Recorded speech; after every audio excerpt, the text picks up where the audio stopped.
Is it actually the tool of oppression?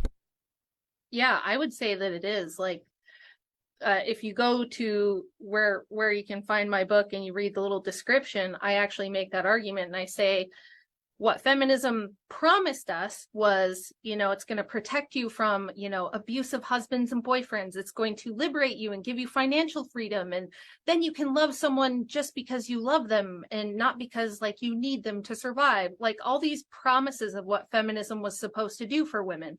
It didn't do any of that. In the last chapter, I go over a ton of data and statistics that prove that.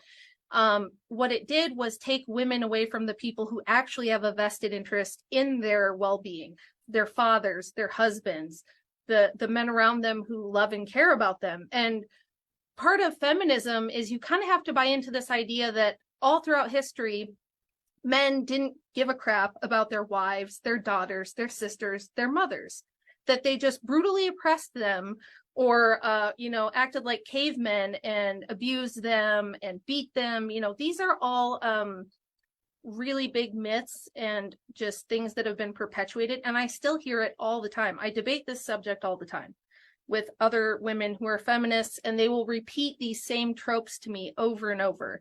And so the second chapter of the book, I think I take some time to go over all of those myths and kind of debunk them. Like, yes, women could own property. Yes, women could own businesses. Yes, they could do a lot of things throughout history.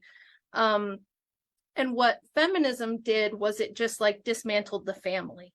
That's all it did. It didn't liberate women, because now women, if you look at the jobs we worked 100 years ago in 1920 and you compare them to the top jobs we work now, they're almost exactly the same. We basically swapped out farm labor for HR work, and everything else is still the same. Secretary, nurse, kindergarten teacher, daycare worker, retail people, cashier, cook, things of that nature is still what women do. So now, instead of working for your family, for your husband, for your children, you work for international corporations. So what did this do? It doubled the tax base, number one. Number two, it brought down the price of labor because it flooded the labor market in less than 20 years, and drove down wages and made it almost impossible for people to survive on a single family income. And what did that do?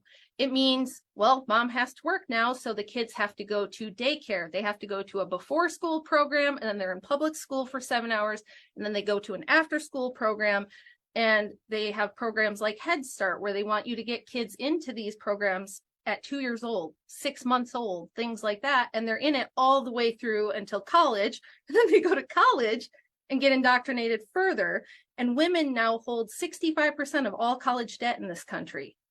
So the average woman starts out in life with $30,000 in debt, a job that makes an average of $40,000 a year. And if she does want to have kids, she's got to pay childcare. She's got to pay the student loan. How is this freedom exactly?